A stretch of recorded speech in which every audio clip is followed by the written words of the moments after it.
سيدنا محمد وعلى آل سيدنا محمد كما صليت على إبراهيم وعلى آل إبراهيم في العالمين إنك حميد مجيد. قال الله تبارك وتعالى في القرآن المجيد والفرقان الحميد: أعوذ بالله من الشيطان الرجيم. بسم الله الرحمن الرحيم. قل أتعبدون من دون الله ما لا يملك لكم ضرا ولا نفعا الله هو السميع العليم.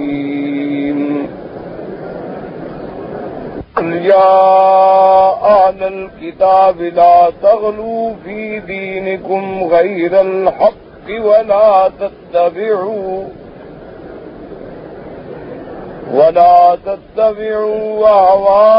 أهواء قوم قد ضلوا من قبل وأضلوا كثيرا وضلوا عن سواء السبيل. لعن الذين كفروا من بني إسرائيل على لسان داود وعيسى ابن مريم ذلك بما عصوا وكانوا يعتدون.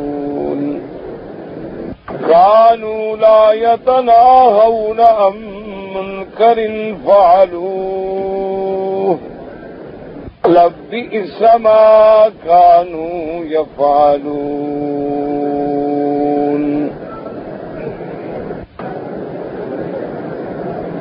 ترى كثيرا منهم يتولون الذين كفروا لبئس ما قدمت لهم أنفسهم أن سخط الله عليهم وفي العذاب هم خالدون. ولو كانوا يؤمنون بالله والنبي وما أنزل إليه ولو كانوا يؤمنون بالله والنبي وما أنزل إليه ما اتخذوهم أولياء ولكن كثيرا منهم فاسقون. اللہ تبارک و تعالی نے سورۃ المائدہ کی ان آیات مبارک میں اب علل اطلاق تمام شرک کرنے والوں کی نفی فرمائی اور تنبیہ فرمائی. کیونکہ سابقہ آیات میں آپ نے پڑھا تھا کہ یہودیوں نے کیا شرک کیا، اس کے بعد کی آیات میں پھر احوال آیا تھا نصرانیوں کا کہ نصرانیوں نے کیا کیا شرک کیا. کبھی عیسیٰ ابن مریم کو خود خدا بنا دیا، کبھی عیسیٰ ابن مریم کو اللہ کا بیٹا بنا دیا، کبھی عیسیٰ ابن مریم کو ثالث و ثلاثہ تثلیث کا عقیدہ کر کے شرک کیا. اب ان آیات میں اللہ تبارک و تعالی نے تمام مشرکین علی انواعہم المختلفہ کہ جتنے شرک کرنے والے ہیں اور اللہ کے سوا کسی دوسرے کی عبادت کرتے ہیں، چاہے وہ اپنی عبادات جو ہے وہ اصنام و انداز بتوں کی عبادت کرے، چاہے وہ سورج چاند کی عبادت کریں، چاہے وہ اشخاص زندہ یا مردہ کی عبادت کریں، چاہے وہ اللہ کے انبیاء و اولیاء کی عبادت کریں، ان کو حاجت روا، مشکل کشا، ان کے نام پہ نظر نیاز چڑھائیں، ان سب کی نفی جو ہے اللہ نے قرآن کی ان آیات میں ارشاد فرمائی ہے، اور یہ بنیادی عقیدے ہیں اور یہ بنیادی قاعدے ہیں۔ جیسے آپ ایک بلڈنگ بناتے ہیں نا جی، تو اس کا جتنا بنیاد مضبوط ہوتی ہے اتنی ہی اوپر بلڈنگ مضبوط رہتی ہے۔ اگر بنیاد کمزور ہے تو بلڈنگ کتنی خوبصورت بنا لے کسی وقت گر جائے۔ اسی طرح انسان کا عقیدہ ہے،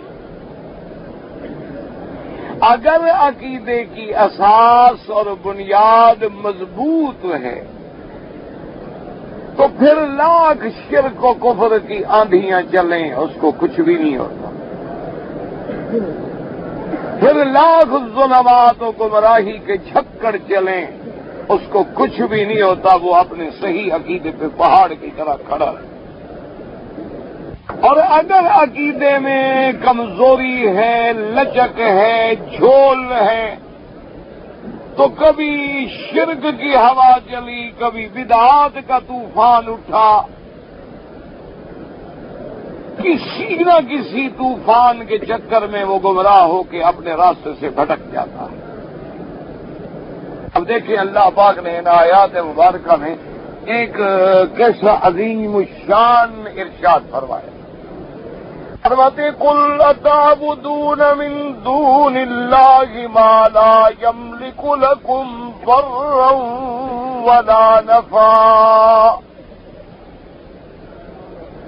اللہ نے فرمایا میرے مدنی صلی اللہ علیہ وسلم، میرے حبیب، آپ ان کو فرمائیں کہ اتعبدون من دون اللہ، کیا تم اللہ کے سوا ان کی عبادت کرتے ہو جو تمہارے نقصان نفع کسی چیز کے بھی مالک نہیں؟ یعنی آدمی عبادت تو اس کی کرے نا جس کے ہاتھ میں نفع نقصان ہو، جس کے ہاتھ میں موت و حیات ہو، جس کے ہاتھ میں ہماری ہدایت و گمراہی کے فیصلے ہوں، جس کے اختیار میں پوری کائنات کا نظام ہو، اس کا آدمی عبادت کرے۔ تم اس کو چھوڑ کے ان کی عبادت کرتے ہو کہ جو تمہارے نہ نقصان پہنچا سکتے ہیں نہ نفع پہنچا سکتے ہیں۔ ایک بات یاد رکھیں کہ جو اس لیے اکثر علماء یہ سمجھتی ہیں کہ اس کا مقصد ہے کہ بت، کہ بھئی بت جو ہیں، اب دیکھیں بت کھڑے ہیں، دیوی دیوتا کی بت بنے ہوئے ہیں، لات عزا منات حبل کے بت بنے، دیکھو جی بت ہیں، یہ کوئی نفع نقصان نہیں دے سکتے۔ یہ ہے کہ یہ ان کی نفی ہے جو لوگ بتوں کی پوجا کرتے ہیں کہ بت کچھ نہیں کر سکتے، نہ نفع دے سکتے ہیں نا۔ اور اسی طرح وہ سیدنا ابراہیم علیہ السلام کے مکالمے کو بھی سامنے رکھتے ہیں کہ یا ابت لم تعبد ما لا يسمع ولا يبصر ولا يغني عنك شيئا، کہ ابا جان آپ اس کی عبادت کیسے کرتے ہیں جو نہ دیکھتے ہیں نہ سنتے ہیں اور نہ تمہارا کوئی بھلا نقصان کر سکتے ہیں، فائدہ کر سکتے ہیں، اس کی عبادت کر رہے ہیں۔ تو لوگ اسی دماغ میں رہ جاتے ہیں کہ اس سے مراد کون ہیں جو لوگ بتوں کے پجاری ہیں، جیسے مکے کے مشرک تھے یا ہندو ہیں جو دیوی دیوتا کو پوجتے ہیں، جن کے بت ہیں سونے کے، چاندی کے، لکڑی کے، مٹی کے، پتھر کے بنائے ہوئے ہیں، وہ کبھی ان کے بارے میں ہے۔ ہم تو بتوں کی عبادت کرتے ہی نہیں، ہم تو بتوں کی عبادت کو کفر سمجھتے ہیں، ہم تو اللہ والوں سے مانگتے ہیں، وہ تو بندے ہیں، وہ بت نہیں ہیں۔ ان کے دماغ میں ایک بات بیٹھی۔ سب سے پہلی بات تو آپ یہ سمجھیں کہ جو لوگ بھی بتوں کی عبادت کرتے تھے یا اس دور میں بتوں کی عبادت کرتے ہیں، وہ بھی کسی مٹی، سونے، چاندی، پتھر کی عبادت نہیں کرتے، وہ بھی دراصل ان کے عقیدے میں بھی یہ بت جو ہیں کسی کی شکل ہیں۔ اب سمجھیں وہ کوئی اگر انہوں نے پتھر کی پوجا کرنی ہوتی تو بڑے بڑے پہاڑوں کی پوجا کرتے، پھر چھوٹے پتھر کی کیا ضرورت ہے؟ انہوں نے سونے کی عبادت کرنی ہوتی تو سونے کا ایک ڈھیر سامنے رکھ لیتے، چاندی کا ایک ڈھیر سامنے رکھ لیتے، پھر یہ شکلیں بنانے کی کیا ضرورت ہے؟ آپ نے دیکھا ہے کہ کچھ بت جو ہیں مذکر ہیں، کچھ بت جو ہیں مؤنث ہیں، کچھ عورتوں کی شکل میں ہیں، کچھ دیویاں ہیں، کچھ دیوتا ہیں۔ پھر آپ نے دیکھا ہے کہ بعض بت ایسے ہیں کہ بڑے ڈراؤنی شکل میں ہیں، بعض بت ایسے ہیں بڑی خوبصورت شکل میں ہیں، بعض بت ایسے ہیں جن کے 4 ہاتھ ہیں، 4 سر ہیں، 10 ٹانگیں ہیں۔ یہ ساری مختلف شکلیں آخر بنانے کی کیا ضرورت ہے؟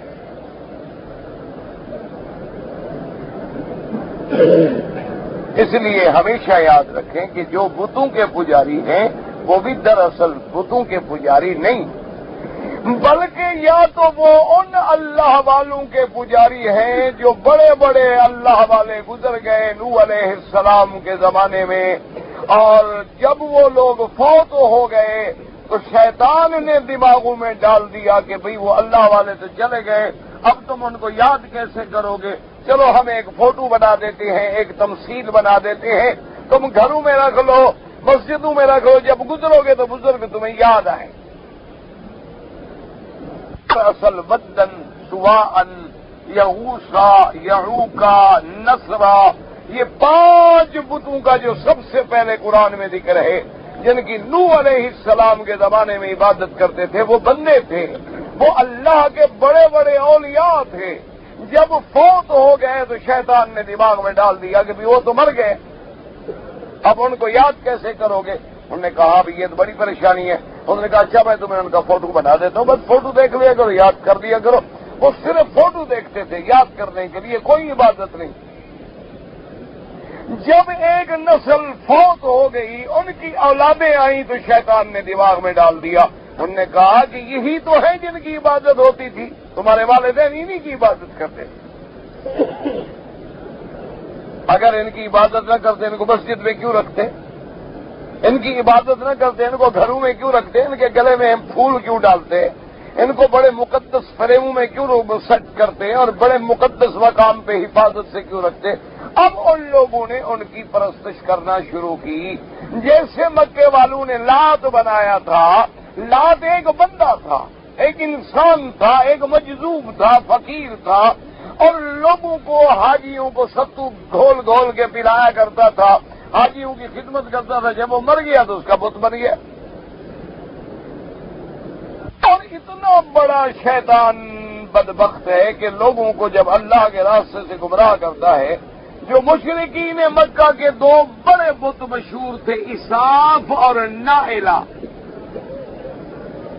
ایک صفا پہ رکھا تھا، ایک مروہ پہ رکھا تھا۔ اصل اساف اور نائلہ جو ہیں، اساف ایک مرد تھا، نائلہ عورت تھی۔ یہ دونوں جو تھے بدبخت عاشق و معشوق تھے، اور ان کو موقع نہ ملتا تھا ملنے کا، کعبۃ اللہ کے بہانے میں آ گئے، کعبے کے اندر داخل ہو کے زنا کیا۔ اللہ کا عذاب آیا، دونوں پتھر بن گئے۔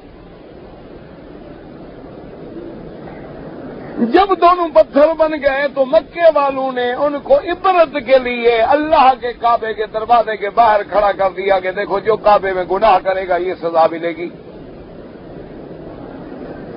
اب کچھ عرصے تک لوگ ڈرتے رہے بھی اللہ کے کعبے میں گناہ نہ کریں۔ کچھ عرصے کے بعد لوگوں نے کہا کہ نہیں جناب، آخر یہ کچھ تھے تو صحیح نا جن کو آخر اللہ کے کعبے میں کھڑے ہونے کا مقام مل گیا ہے۔ انہوں نے جناب اب پوجا کرنی شروع کر دی۔ اب لوگوں کے رش ہونا شروع ہو گیا تو وہ تنگ آ گئے کہ بھئی طواف رکتا ہے، تکلیف ہوتی ہے۔ انہوں نے اٹھا کے ایک کو صفا پہ رکھ دیا، ایک کو مروہ پہ رکھ دیا۔ تو جب کافر صفا مروہ دوڑنے جاتے، پہلے ان کو ہاتھ پھیرتے، مسح کرتے، ان کو چومتے، ان سے اجازت لیتے، پھر صفا مروہ دوڑتے۔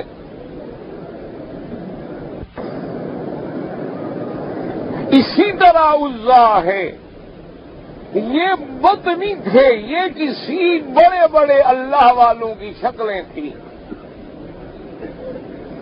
اور جو مختلف شکلیں ہیں وہ جنات کی پوجا کرتے تھے۔ جو دیکھا ہے نا آپ نے، بڑی ڈراؤنی شکلیں، بڑی ہیبتناک شکلیں ہیں۔ آپ کبھی جائیں ہند میں، انڈیا میں جائیں آپ دیکھیں تو آپ حیران ہو جائیں گے کہ ان کے دیوتا جو ہیں عجیب عجیب شکلیں. ابھی کچھ عرصہ پہلے آپ نے سنا ہوگا کہ ان کا ایک دیوتا جو ہے وہ دودھ پینا شروع ہو گیا.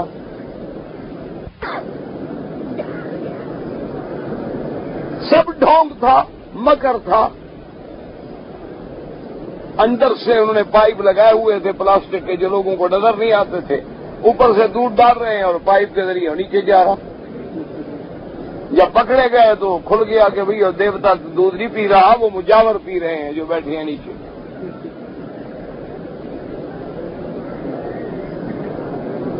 تو یہ کیا شکلیں تھیں؟ یہ بالکل حضور کے زمانے میں بھی، سرکار دو جہاں کے زمانے میں بھی لوگ جب صحرا میں سفر کرتے، جنگل میں سفر کرتے تو رات جہاں ہو جاتی تو وہ جناب یہ کہتے تھے اعوذ بسید ھذا الوادی، کہ میں پناہ پکڑتا ہوں اس وادی کے سردار سے کہ میرا کوئی نقصان نہ ہو. جب وہ یہ کہتے تھے تو جن ان کی حفاظت کرتے تھے اور ان کا کوئی نقصان نہیں ہوتا تھا.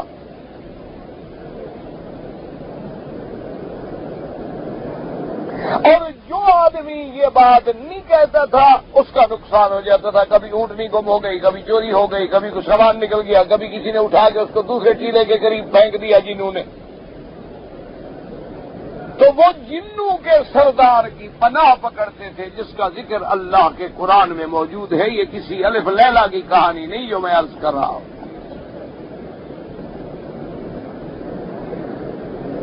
وَأَنَّهُ كَانَ مِنَ الْإِنسِ يَعُوذُونَ بِرِجَالٍ مِّنَ الْجِنِّ فَزَادُوهُمْ رَهَقًا.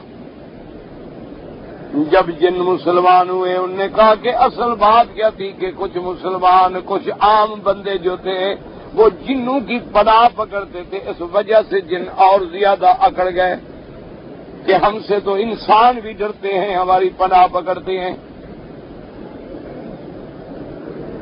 اب انہوں نے ان جنات کی شکلیں بنا ڈالی، ان کے بت بنا دیے کہ جب ہم ان کی عبادت کریں گے تو وہ شکل والا ہم پہ راضی ہو جائے. اور بعض لوگوں کا عقیدہ یہ تھا، آج بھی اگر آپ جدے میں جائیں اور سمندر کے کنارے پہ جا کے سیر کریں تو آپ کو وہاں مختلف شکلیں نظر آئیں گی. لکھا ہوگا یہ سرطان ہے، یہ عقرب ہے، یہ زحل ہے، یہ مریخ ہے، یہ عطارد ہے، یہ شمس ہے، یہ فلاں ستارے کی شکل ہے، یہ فلاں برج کی شکل ہے، یہ قوس ہے، یہ قزح ہے. ان کی شکلیں بنی ہوئی ہیں. تو بعض لوگوں کا عقیدہ یہ تھا کہ اللہ نے سارا نظام جو ہے فلکیات کے، تاروں کے اور برجوں کے سپرد کر دیا ہے. جب وہ تارا اس برج میں آئے گا یہ کام ہوگا، جب اس برج میں آئے گا یہ کام ہوگا.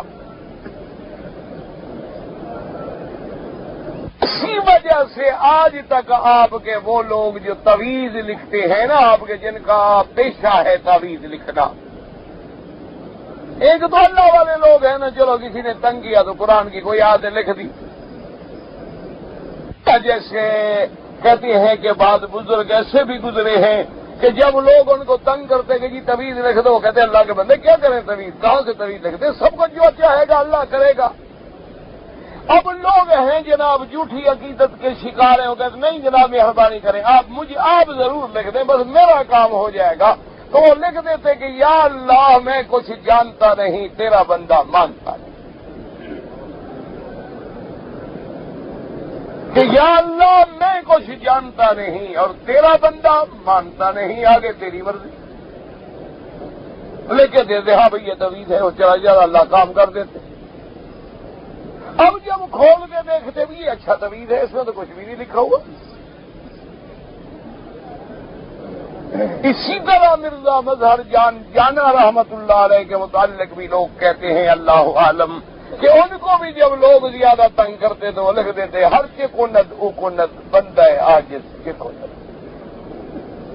کہ جو کچھ بھی کرتا ہے وہ کرتا ہے، ایک انسان عاجز کیا کرتا ہے. لیکن جو پیشہ ور تعویذ لکھنے والے ہیں، اچھا پیشہ ور تعویذ لکھنے والوں کی ایک نشانی میں آپ کو بتا دوں. جب تویز لکھوانے کے لیے جائیں نا، وہ آپ سے کہے کہ جی لڑکے کا نام کیا ہے، اچھا اور لڑکے کی ماں کا نام کیا ہے، جب ماں کا نام پوچھو تو سمجھو اس میں چکر ہے۔ اگر تو کہے کہ لڑکے کا نام کیا ہے، باپ کا نام کیا ہے، ٹھیک بات۔ جب وہ یہ کہے نا کہ جی لڑکے کا نام بتائیں جی اور کس کی شادی ہونی ہے، لڑکے کا نام بتاؤ اس کی ماں کا، پھر لڑکی کا نام بھی بتاؤ اس کی بھی ماں کا نام بتاؤ، تو یہ ماں کا نام پوچھنا اسلام کے خلاف ہے۔ ماں کے نام کے ساتھ صرف حضرت عیسیٰ ابن مریم کو پکارا جا سکتا ہے، باقی جتنے ادعوہم لآبائہم هو اقسط عند اللہ، اللہ نے فرمایا لوگوں زید کو میرے مدنی کا بیٹا نہ کہو، ان کو ان کے باپ کے نام کے ساتھ پکارو۔ کہ حضور نے زید کو بیٹا بنا دیا، حضور کے محبوب ہیں، بیٹے ہیں، پیارے ہیں، لوگوں نے محبت میں کہنا شروع کیا زید ابن محمد، کہ زید حضور کا بیٹا ہے۔ اللہ نے فرمایا نہیں، ما کان محمد ابا احد من رجالکم ولکن رسول اللہ وخاتم النبیین، میرا مدنی تو تم میں سے کسی مرد کا باپ نہیں، وہ تو بچپن میں ان کی اولاد فوت ہو گئی۔ اب اگر زید ہے تو یہ منہ بولا بیٹا تو ہے، لیکن حقیقی بیٹا نہیں، اس کو اس کے حقیقی باپ کے نام کے ساتھ پکارو۔ تو یاد رکھیں، جب کوئی مولوی یا جب کوئی مجاور یا جب کوئی پیر کہے کہ لڑکا لڑکی کے ماں کا نام بتاؤ، سمجھ لو یہ کوئی جادو کی قسم ہے، کوئی فلکیات کی قسم ہے، کوئی جفر نجوم کا چکر ہے، کوئی علم الاعداد کا چکر ہے، قرآن و سنت کا مخالف ہے۔ ایک موٹی سی نشانی یاد رکھیں۔ اچھا اسی طرح دوسری نشانی، جب آپ کہیں نا جی تویز دو، وہ کہے نہیں آپ بدھ کے دن آنا اور این ٹھیک 10 بجے آنا، کیونکہ وہ گھڑی ہوتی ہے دشمنی کا تویز لکھنے کی، تو سمجھ لو یہ فلکیات کے چکر میں ہے، اس کا اللہ کے نفع نقصان پر ایمان نہیں۔ سیدنا علی رضی اللہ، جب حضرت علی کا نام آئے، صحابہ کا نام آئے تو کہے رضی اللہ۔ آپ بالکل جنگ کی تیاری کر کے کھڑے ہیں، ایک بندہ آیا، اس نے کہا مجھے حضرت علی سے ملاؤ۔ لوگوں نے کہا کیا بات ہے؟ اس نے کہا بڑی ضروری بات ہے، مہربانی کرو مجھے جلدی جلدی حضرت علی سے ملاؤ۔ خیر لوگوں نے حضرت علی سے ملا دیا۔ اس نے کہا حضرت علی رضی اللہ تعالیٰ عنہ، میں آپ کا بڑا خیر خواہ ہوں اور میں ایک درخواست کرتا ہوں۔ آپ نے فرمایا کہ بتاؤ کیا بات؟ اس نے کہا مہربانی کریں ابھی ابھی آپ جنگ کے لیے نہ جائیں۔ حضرت علی رضی اللہ تعالیٰ عنہ خوارج کے خلاف جنگ کے لیے جا رہے تھے، خارجیوں کے ساتھ لڑائی تھی، فوجیں تیار کھڑی ہیں اور وہ بندہ آ گیا۔ اس نے کہا حضرت علی مہربانی کریں خدا کے لیے ابھی اپنا ارادہ ملتوی کر دیں، آپ کل جب چاہیں جنگ کے لیے جائیں، لیکن آج اور اس گھڑی میں نہ نکلے مدینے سے۔ اس نے فرمایا کیا بات ہے، وجہ کیا ہے؟ اس نے کہا حضرت یہ جو وقت ہے نا آج کا دن، یہ 24 گھنٹے، یہ ستارہ قمر جو ہے نا وہ برج نحس میں ہے، وہ ایک ایسے برج میں ہے جو منحوس برج ہے، تو یہ بڑی نحس گھڑی کا وقت ہے۔ اس وقت اگر آپ نکلیں گے تو آپ کی شکست یقینی ہو جائے گی، آپ بالکل جنگ ہار جائیں گے، تو قمر نحس میں ہے، اس کو اس سے نکلنے میں پھر آپ جا کے جنگ کریں۔ آگے تو حضرت علی تھا نا، کوئی ہماری طرح کا آدمی تو تھا نہیں، آگے تو داماد محمد مصطفیٰ تھا، خلیفہ راشد تھا، توحید کا پہاڑ تھا، اور شرک و بت پرستی کے مٹانے والا تھا۔ اسی لیے تو حضور نے حضرت علی کو فرمایا تھا علی مکے میں جا کے جتنی اونچی قبریں ہیں سب کو مٹا دو۔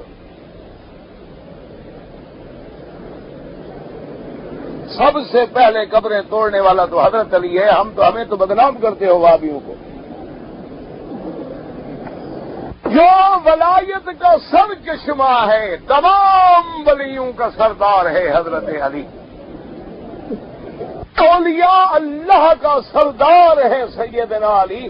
سب سے پہلے قبریں توڑنے والا حضرت علی ہے، حکم دینے والا محمد مصطفیٰ۔ حضور نے بھیجا اور فرمایا کہ یا علی اللہ تدع تمثالا الا مسحتہ ولا قبرا الا سویتہ، کہ جاؤ مکے میں کوئی بت کوئی تمثیل بنی ہو مٹا ڈالو، اور جو قبر اونچی ہو برابر کر دو زمین۔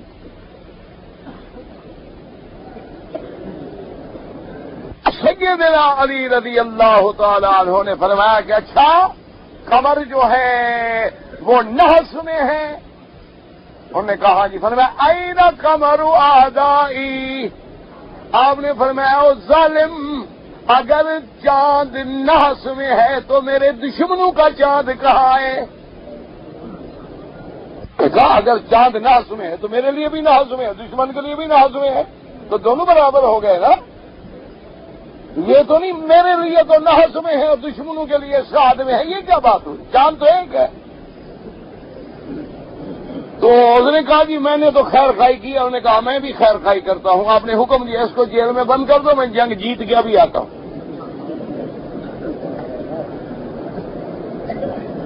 انہوں نے کہا کہ تم مجھے بھٹکاتے ہو، چاند سورج کی باتیں میرے سامنے کرتے ہو، میں تو اس مدنی کا غلام ہوں جس کی انگلیوں سے چاند ٹکڑے ہو جاتا ہے۔ تم مجھے ڈراتے ہو کہ چاند فلاں برج میں ہے اور فلاں برج میں ہے اور فلاں برج میں ہے، میں تو ان برجوں کے خالق کو ماننے والا ہوں۔ تبارک الذی جعل فی السماء بروجا وجعل فیہا سراجا وقمرا منیرا۔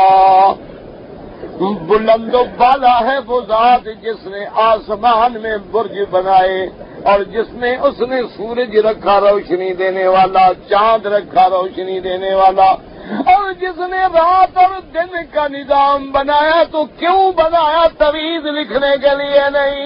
هو الذی جعل اللیل والنہار خلفۃ لمن اراد ان یذکر او اراد شکورا۔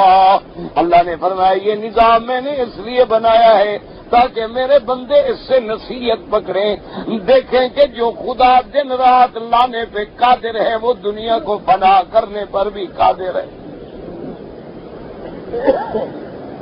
وہ سمجھیں ہیں یہ ذکر نصیحت پکڑیں کہ ابھی رات ہے پھر دن ہو گیا، ابھی دن ہے پھر رات ہو گئی، تو جو اس کائنات کے نظام کو چلانے پہ قادر ہے وہ اس دنیا کو فنا کرنے پہ بھی قادر ہے، کہ ابھی دنیا ہے پھر برزخ ہے پھر آخرت ہے، وہ قادر ہے۔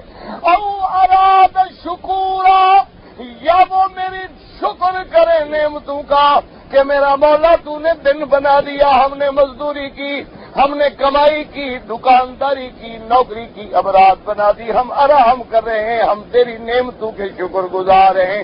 اللہ نے یہ چیزیں اس لیے بنائی تھی کہ ان کو دیکھ کے خدا کو سمجھو، اس لیے نہیں بنائی تھی کہ تم اپنے عدد نکال کے حساب کرو۔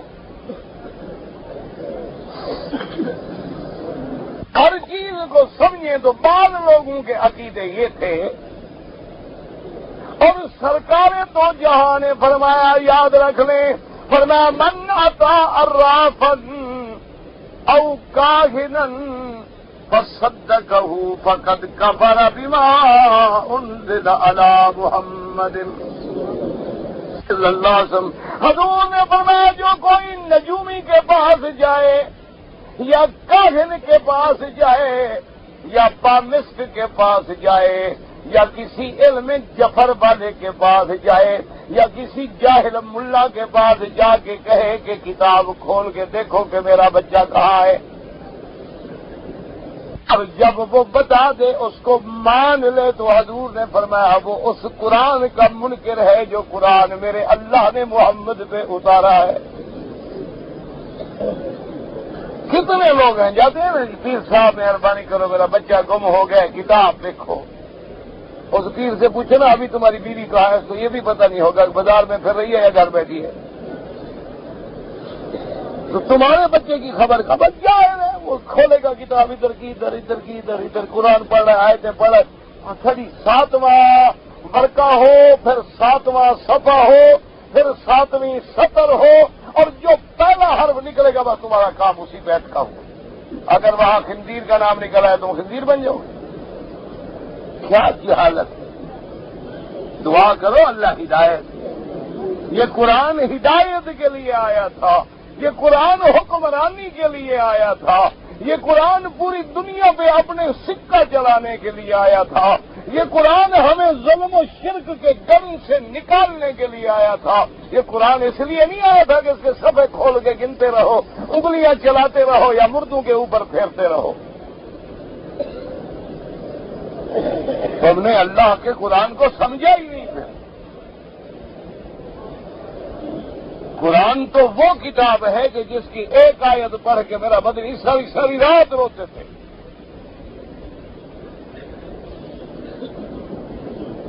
تو اب یہ ہے، یاد رکھیں کہ وہ جو برج ہیں ان برج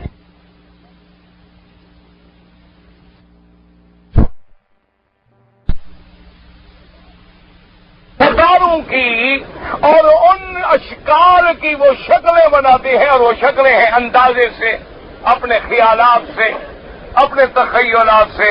تو کبھی اس کی شکل ٹیڑھی بنا دی، کبھی میڑھی بنا دی، کبھی تیز بنا دی، کبھی کیسی بنا دی۔ یہ سب جو ہے، اچھا اسی طرح میرے مدنی سرکار دو جہاں سب کہہ دو صلی اللہ علیہ وسلم۔ جب حضور کا نام آئے تو کیا کہنا ہے؟ صلی اللہ علیہ وسلم۔ پہلے تو آدمی پورا درود شریف پڑھے، اللہ توفیق دے تو پورا درود پڑھے۔ اگر درود شریف پڑھنے کی ہمت نہ ہو تو کم از کم صلی اللہ علیہ وسلم، تاکہ صلاۃ و سلام دونوں سے جو ہے حضور کے لیے آ جائے۔ ورنہ تو پورا درود پڑھے، اللہم صلی علی محمد وعلی آل محمد وبارک وسلم علیہ، یا پھر نماز والا درود سبحان اللہ سب سے افضل ہے۔ حضور سرکار دو جہاں اسی کعبے میں جہاں تم کھڑے ہو اللہ نے نصیب کیا ہے، اور دعا کریں اللہ جن کو نصیب نہیں ہوا انہیں بھی نصیب فرما، اور جن کو اللہ کا کعبہ اور مدینہ منورہ کی زیارت نصیب ہوئی ہے دعا کرو اللہ ان کی زندگیوں میں انقلاب پیدا کر، اللہ ان کے عقیدے صحیح کر دے، اللہ ان کے عمل صحیح کر دے، اللہ ان کی شکل صحیح کر دے، اللہ ان کی سیرت و صورت کو میرے محمد مدنی کے نقشے پہ لے آئے۔ حضور جب آئے اسی کعبے میں پتہ ہے کیا دیکھا؟ ابراہیم علیہ السلام کا بت کھڑا ہے۔ ادھر دیکھا تو بی بی مریم کی تصویر کعبے کی دیوار پہ بنی ہوئی، ادھر دیکھتے تو عیسیٰ علیہ السلام کا بت کھڑا ہے۔ حضور غصے میں آئے فرمایا لعن اللہ الیہود والنصارى، فرمایا اللہ یہود و نصارہ پہ لعنت کرے جنہوں نے انبیاء کی یہ شکلیں بنا دی، جنہوں نے انبیاء کی صورتیں بنا کے لوگوں کو گمراہ کیا۔ حضور نے حکم دیا کہ ان تصویروں کو مٹا دو۔ سب تصویریں کعبۃ اللہ، اسی لیے اللہ نے ابراہیم کو کیا حکم دیا تھا کہ میرا گھر بن گیا ہے تو کیا کرو؟ وَطَهِّرْ بَيْتِيَ لِلطَّائِفِينَ وَالْعَاكِفِينَ وَالرُّكَّعِ السُّجُودِ، ابراہیم میرے گھر کو پاک کرو طواف کرنے والوں کے لیے، میرے گھر کو پاک کرو اعتکاف بیٹھنے والوں کے لیے، میرے گھر کو پاک کرو رکوع و سجدہ کرنے والوں کے لیے۔ کعبہ تو نیا بنا رہے تھے، پاک کرنے کا کیا مطلب تھا کہ یہاں بتوں کے نشان مٹا ڈالو، یہاں کفر و شرک کے نشان ختم کر دو، یہ اندر باہر ظاہر باطن پاک ہو جائے۔ تو اس لیے ہمیشہ یاد رکھیں کہ کوئی بندہ اگر فرشتوں کی مدد مانگے وہ بھی کافر ہے، کوئی بندہ بیٹھ کے وظیفہ پڑھے گا یا میکائیل یا جبرائیل یا میکائیل، وہ بھی کافر ہے، اور کوئی یا نبی کا وظیفہ پڑھے وہ بھی کافر ہے، یا عیسیٰ کا وظیفہ پڑھے وہ بھی کافر ہے۔ اگر کوئی بندہ کسی ولی کو پکارے، ندا کرے، وہ کافر ہے، بت کو کرے کافر ہے، کیونکہ بت تو کسی کی شکل ہے، ورنہ بت کو کون پوجتا ہے؟ اس لیے فرمایا قل تعبدون من دون اللہ ما لا یملک لکم ضرا ولا نفع۔ میرا مدنی کہہ دو کہ کیوں عبادت کرتے ہو اللہ کے سوا ان چیزوں کی جو تمہارے نفع نقصان کے بھی مالک نہیں، جو اپنی موت و حیات کے مالک نہیں، وہ تیری موت و حیات کیسے دے سکتے ہیں؟ اور پھر آگے دیکھیں کتنی ایک لفظ میں مسئلہ سمجھا دیا، واللہ السمیع العلیم، اللہ ہی سننے والا ہے اور جاننے والا ہے۔ تم جن کو بلا رہے ہو، پکار رہے ہو، نہ وہ سننے والے ہیں نہ جاننے والے ہیں، تو تم اس خدا کو چھوڑ کے ان کو پکارتے ہو جو تمہاری پکار بھی نہ سنے۔ ہر گھڑی، ہر لمحہ، ہر زبان میں فریاد سننے والا کون ہے اور جاننے والا؟ ہاں جی، اچھا ایمان سے کہو، اگر تمہارے ملک میں کوئی پیر ہے، پنجاب میں ہے، سندھ میں ہے، سرحد میں ہے، بلوچستان میں ہے، کہیں ہے، اگر وہ بلوچی جانتا ہے، انگریزی بولو تو سمجھ لے گا؟ نہیں سمجھے گا۔ اچھا سندھی پیر ہے تو وہ فارسی سمجھے گا، اگر فارسی پیر ہے تو وہ عربی سمجھے گا، یا یہاں کوئی عربی پیر ہو تو وہ تمہاری سندھی یا اردو سمجھے گا۔ تو زندہ پیر تو ایک دو زبانیں سمجھتے ہیں، جب قبر کے نیچے چلے جائیں تو سب مریدوں کی سمجھ لیتے ہیں۔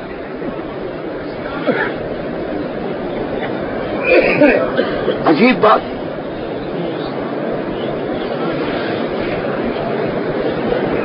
اور خدا کی شان یہ ہے کہ پیروں نے بھی کوئی ایسا علاقہ تقسیم کیا ہے نا جی، کہ سندھ کا مرید جو ہے وہ ملتان والے پیر کو پکارتا ہے، ان کی اپنے نہیں سنتے وہ سندھ والے،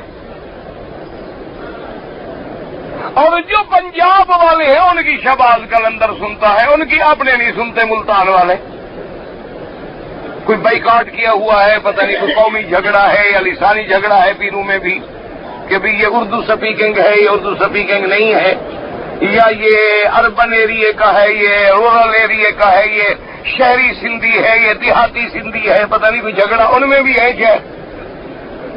انا للہ و انا ایک اس کی ذات ہے کہ جا کے کھڑے ہو جاؤ کعبے میں، ترکی بھی پکارتا ہے، عربی بھی پکارتا ہے، ہندی بھی پکارتا ہے، سندھی بھی پکارتا ہے، بلوچی بھی پکارتا ہے، پشتو والا بھی پکارتا ہے، ہر زبان میں فریاد کر رہا ہے، اور اللہ سب کی سن بھی رہے ہیں، سمجھ بھی رہے ہیں، اور پھر سن سمجھ نہیں جس کو چاہے دے بھی رہے ہیں۔ یہ صفت کس کی ہے؟ صرف یاد رکھو، اور جب یہ عقیدہ کسی غیر کے بارے میں رکھو تو اسی کا نام کفر ہے، اسی کا نام شرک ہے، کہ ہر فریاد سننے والا کون؟ اچھا اب ایک آدمی یہاں سے پکارے، یا علی مدد، یا پیر دستگیر مدد، یا معین الدین مدد،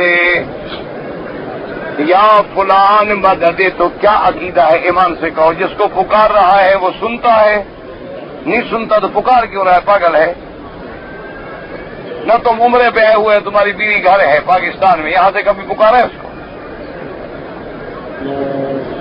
اگر پکارو تو لوگ کیا کہیں گے؟ پاگل ہو گیا۔ بھائی کہاں ہے تمہاری بیوی؟ ہوگا جی اپنے گھر میں ہے ادھر پنجاب میں۔ کہا پاگل ہو گیا، یہاں پھر کیوں پکار؟ کہیں بس محبت میں پکار رہا ہوں، تو عقل کی بات ہے؟ سمجھو اللہ نے عقل دیا ہے، اللہ نے بھوسا نہیں بھرا ہوا دماغ میں۔ آدمی پکارتا تب ہے جب یہ عقیدہ ہو کہ جس کو پکار رہا ہوں وہ میری پکار سنتا ہے، اور صرف سنتا نہیں بلکہ سمجھتا بھی ہے۔ اچھا، حضرت علی کون سی زبان جانتے تھے؟ ہاں جی، عربی، فارسی، انگریزی۔ تو یہاں جو تم اپنی زبان میں مدد کرو تو وہ کیا سمجھیں گے غریب؟ وہ تو عربی ہے۔ ٹھنڈے دل سے کوئی اس میں جھگڑے والا تو مسئلہ ہی کوئی نہیں، جھگڑے والے تو مولوی اور ہیں۔ ہم نے تو اب عمر ہی گزر گئی، جوانی میں ہم بھی کوئی جھگڑے بگڑے کر لیتے تھے۔ اب تو جھگڑے والی عمر ہی گزر گئی۔ اب تو جو بندہ، جو مولوی کسی کو مسئلے پہ لڑاتا ہے نا، میں سمجھتا ہوں وہ اسلام کا دشمن ہے۔ اور قوم شرک میں مر رہی ہے اور تم اسی پر لڑ رہے ہو کہ ٹانگیں کتنی کھولے۔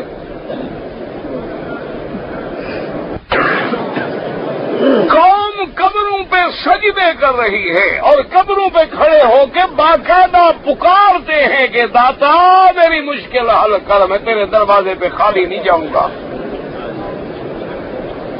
قوم مزار پہ کھڑی ہو کے کہتی ہے کہ پیر بہاول حق، میں تیرے نام پہ اتنی آ کے منت مانوں گا، میرے بچے کی مشکل حل کر دے۔ قبر پہ کھڑا ہے، طواف کر رہا ہے، ہاتھ باندھ کے الٹے پاؤں چل رہا ہے، اور پیروں کی مزار پہ سونے کے دروازے لگا رہا ہے، مزاروں کو ار کے گلاب سے غسل دے رہا ہے۔ خدا کے لیے مجھے بتائیں، ساری کائنات کے اولیاء اکٹھے کرو، میرے مدنی کی مزار مبارک کا مقابلہ کر سکتے؟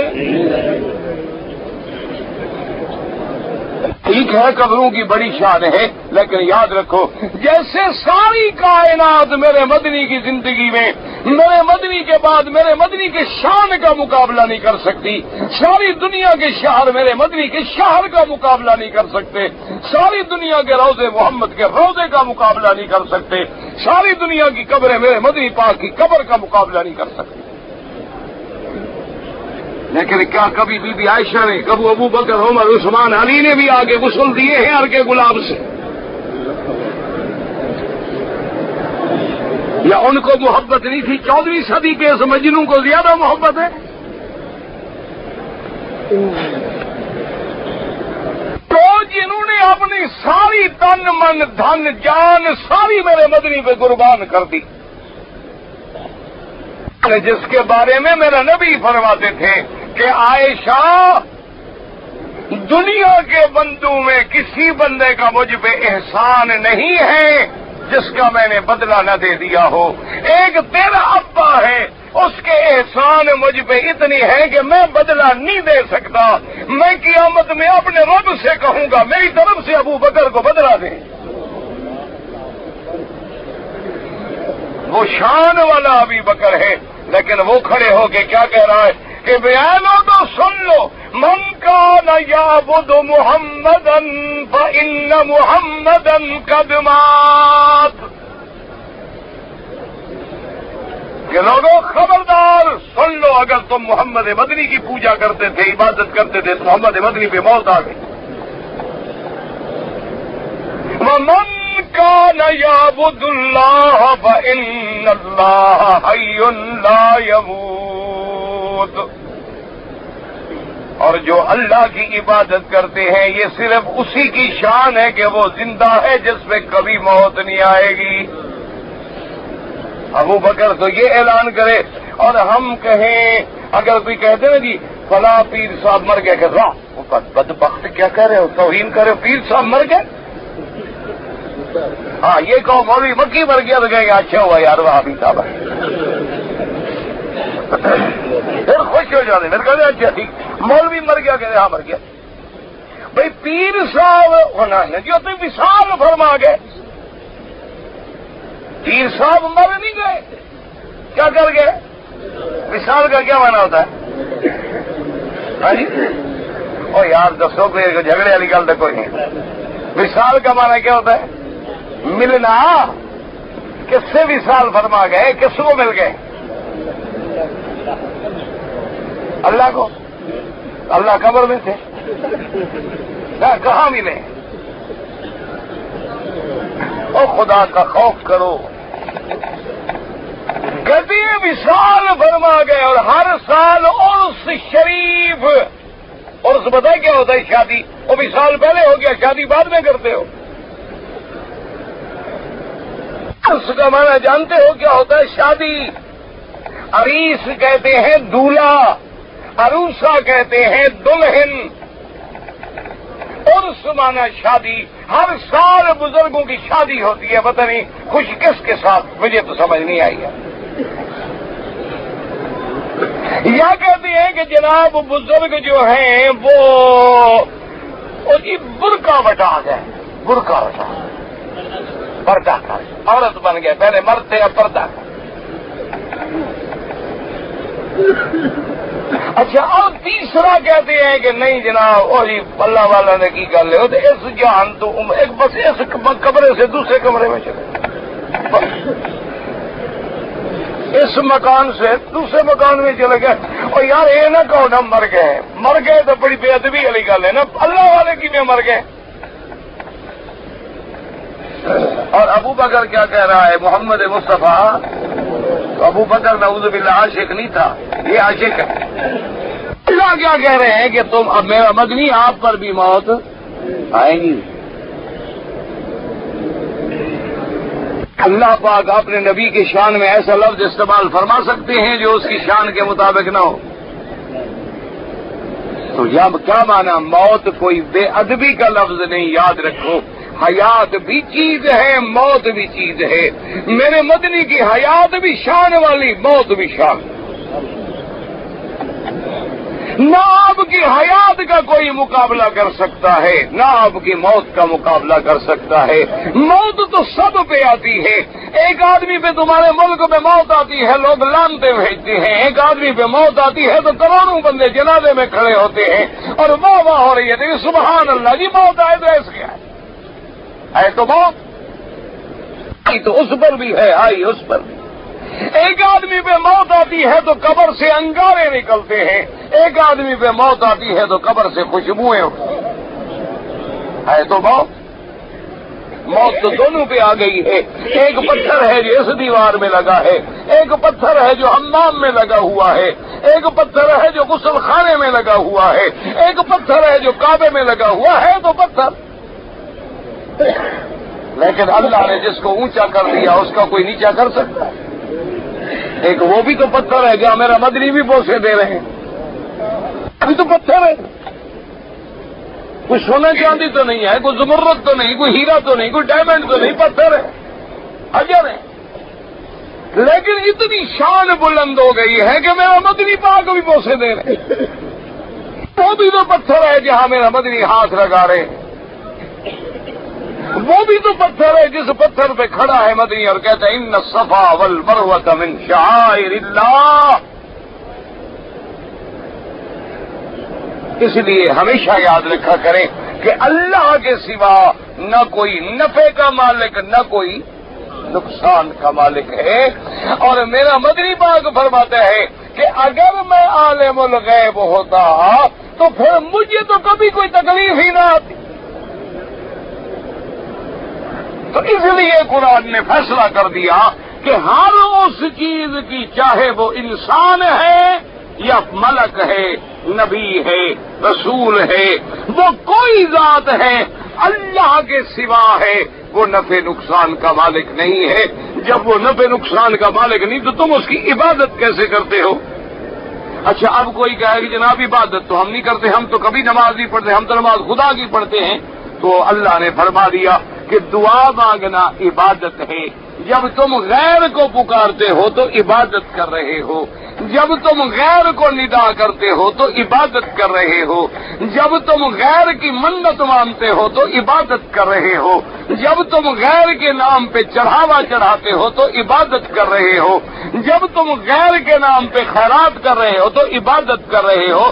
کیونکہ یہ ہر چیز عبادت ہے اور عبادت اللہ کے سوا کسی کی نہیں ہو سکتی، کیونکہ کسی کے ہاتھ میں نفع نقصان نہیں ہے اور نہ کوئی سننے والا ہے نہ کوئی جاننے والا ہے.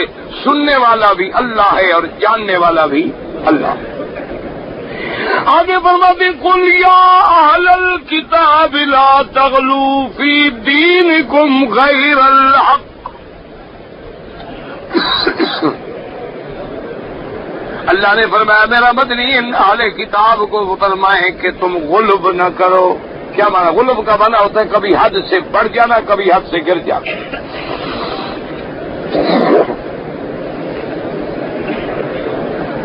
جیسے بزرگوں نے لکھا ہے نا جی کہ الجاہل اما مفرط اور مفرط، کہ جاہل جو ہے نا وہ ہمیشہ یا حد سے بڑھنے والا یا حد سے گرانے والا، کہ یا حد سے بڑھ گئے کہ عیسیٰ کو خدا بنا لیا، اور یا حد سے گر گئے کہ عیسیٰ علیہ السلام کو نہ نبی مانتے ہیں نہ ولد الحلال مانتے ہیں. یہ ہے غلب، حد سے نکل جانا. اور جہاں غلب ہوگا غیر الحق، حق ہوگا تو غلب ہوگا ہی نہیں. یا اہل الکتاب لا تغلوا فی دینکم غیر الحق ولا تتبعوا اهواء قوم قد ضلوا من قبل واضلوا كثيرا وضلوا عن سواء السبيل. اور اہل کتاب ان قوموں کی پیروی نہ کرو، یہ نہ کہو کہ ہمارا باپ دادا ایسے کرتا تھا، یہ نہ کہو کہ فلاں بزرگ ایسے کرتا تھا. اصل بات وہ ہے جو اللہ کا رسول کہتا ہے. تم پہلی قوموں کی خواہش پہ نہ چلو جو خود بھی گمراہ ہو گئے، بہت سروں کو بھی گمراہ کر دیا اور سیدھے راستے سے کہیں دور جا پڑے ہیں. تمہارا کام یہ ہے کہ تم تورات کی اتباع کرو، انجیل کی اتباع کرو، اللہ کے قرآن کی اتباع کرو. یہ نہ کہو کہ ہمارا تو باپ دادا ایسے کرتے تھے. یاد رکھو جاہلوں کے پاس دلیل کوئی نہیں ہوتی، جاہلوں کے پاس ایک ہی دلیل ہوتی ہے، انا وجدنا آباءنا علی امۃ، کہ ہم نے اپنے باپ دادے کو اسی طرح قبروں پہ جھکتے دیکھا ہے، ہم نے اپنے باپ دادے کو اسی طرح مزاروں پہ نوراتے بیٹھتے دیکھا ہے، ہم نے اپنے باپ دادے کو 9-10 محرم کو قبروں پہ دال ڈالتے دیکھا ہے، ہم نے اسی طرح اپنے باپ دادے کو چڑھاوے چڑھاتے دیکھا ہے، غلاف ڈالتے دیکھا ہے. اللہ نے فرمایا پھر نتیجہ کیا نکلے گا کہ ضلوا کثیرا واضلوا عن سواء السبیل، کہ پھر صراط مستقیم سے دور جا پڑیں گے. کیونکہ باپ دادا دلیل دین نہیں ہوتا، دلیل دین فرمانے خدا ہوتا ہے یا فرمانے محمد مصطفیٰ ہوتا ہے صلی اللہ علیہ وسلم. اللہ آپ کو بھی مجھے بھی صحیح عقیدہ نصیب فرمائے اور دعا بھی کریں. میری طبیعت ذرا ٹھیک بھی نہیں ہے اور جمعہ کے دن سے میرا ارادہ ہے سفر کے. اگر اللہ کو منظور ہے اور میں چلا گیا تو دعا کریں گے کہ اللہ سفر بھی دین کے لیے ہو اور ہر قدم پہ اللہ پاک حفاظت فرمائیں اور اپنے دین کا کام لیں. اور اگر نہ گیا تو پھر انشاءاللہ حاضر ہیں. پھر اللہ یہاں دین کے کام کی توفیق دے. جہاں رکھے بہرحال اپنے کام میں رکھے اور ہر شر سے اور ہر واساس سے اور ہر تکلیف سے محفوظ رکھے. اگر میں گیا تو شاگرد بتا دیں گے، نہ گیا تو انشاءاللہ درس ہوگا. پھر کیونکہ اللہ کے علم میں ہے ابھی کچھ طبیعت بھی ٹھیک نہیں. اب میں نے 10 دن تو اجازت بھی دی ہوئی ہے، چھٹی کی گزار دی ہے. میں نے کہا چلو بھائی اب جو بھی اللہ کو منظور ہے. اگر آپ نے رمضان میں عمرے کر لیے ہیں اور حج تک یہاں رہنا ہے تو افضل یہ ہے کہ اب آپ کوئی عمرہ نہ کریں، آپ کا حج مفرد ہو. اگر آپ مثلا اب پاکستان چلے جائیں واپس اپنے میقات سے احرام باندھ کے آئے تو پھر آپ کا حج تمتع ہوگا، آپ کو حج کی بکری دینی. اگر آپ مدینہ منورہ سے عمرہ کر کے آئیں تو حنفی مسلک میں تو تمتع نہیں بنتا، لیکن باقی ائمہ فرماتے ہیں کہ اس کا بھی تمتع ہو گیا، کیونکہ اشہر حج میں حج کے مہینوں میں اس نے عمرہ بھی کر لیا اور پھر حج بھی کیا، تو حج کی ایک بکری دے لی. بس ایک ہی مسئلہ ہے، اس کو بار بار نہ پریشان ہوں نہ الجھیں، ابھی وہی مسئلہ ہے. حقوق العباد سے چھٹکارے کا کیا طریقہ ہے؟ ایک ہی طریقہ ہے کہ جن کا حق ہے ان کو ادا کرو. یا ان سے بخشوا لو کہ جا کے کہہ دو کہ میری طاقت نہیں ہے، مجھے اللہ واسطے معاف کر۔ اگر وہ بخش دے تب بھی بچ گئے، اگر تم نے ادا کر دیا یہ کوئی دلیل نہیں کہ لوگ ہمیں نہیں دیتے، لوگ تمہیں نہ دے تو پھر ہم بھی نہ دیں، یہ کوئی دلیل نہیں ہو۔ جو تمہیں نہیں دیتے قیامت میں دیں گے، کوئی فرق نہیں پڑتا ہے۔ دنیا میں کوئی آدمی پیسے کھا جائے نہ دے، لیکن قیامت میں تو دے گا، اور قیامت میں تو ہمیں فائدہ ہے، وہاں پیسے نہیں ملیں گے، اس کی نیکیاں ملیں گی ہمیں۔ کوئی گھاٹے کا سودا نہیں ہے، کوئی پیسے کھا جائے، قیامت والے دن اس کی نیکیاں لے کر اللہ ہمیں دیں گے، اور اگر نیکیاں اس کی ختم ہو گئی تو ہمارے گناہ اس پر رکھے جائیں گے۔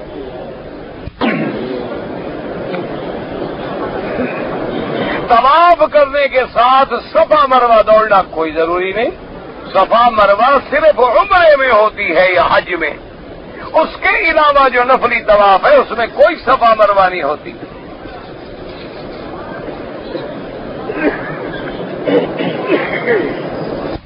ایک نابینا آدمی نے کچھ رقم میرے پاس رکھوائی تھی امانت، وہ مجھے اب نہیں مل رہا، آپ تلاش کریں، اس کے وارثوں کو تلاش کریں، اگر خدا رحمت کرے کوئی نہ ملے تو پھر خیرات کر دیں۔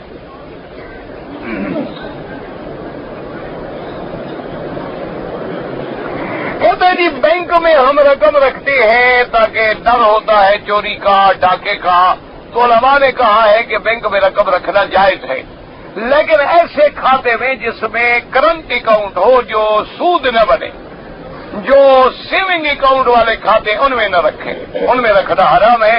باقی حفاظت کی وجہ سے ایسے کھاتا رکھنا جس میں سود نہ بنے، خالص کرنٹ اکاؤنٹ، وہ جائز ہے۔ اب تو دنیا میں اسلامی بینک بھی موجود ہیں، کیوں گھبراتے ہو؟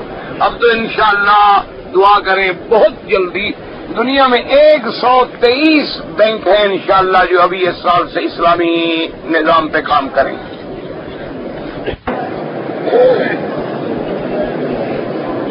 نماز کے علاوہ باقی جو ہم عبادت کرتے ہیں مسجد الحرام میں، حرم میں، اس پر بھی ہمیں لاکھ ملے گا انشاءاللہ، کیونکہ ذکر تو صرف نماز کا ہے، لیکن جب نماز عبادت ہے تو باقی بھی تو عبادت ہے۔ ایک چیز کے ذکر کرنے سے ساری چیزیں اس میں شامل ہو جاتی ہیں۔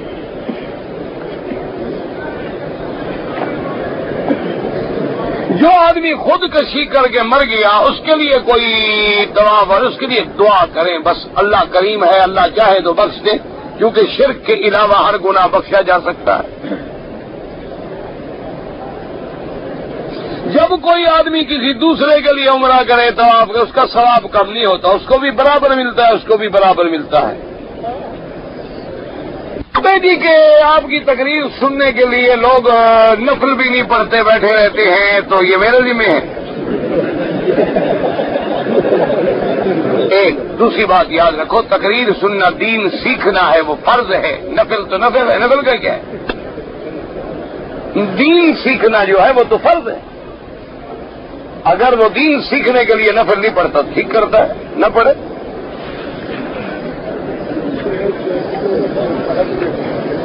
جب عقیدہ ٹھیک نہیں ہوگا ساری رات جو تہجد پڑھو کیا فائدہ ہو جائے گا؟ نہ یہاں سے ماشاءاللہ روز عمرہ کرو، واپس جا کے قبر پہ سجدہ کر لو، کیا فائدہ ہوا؟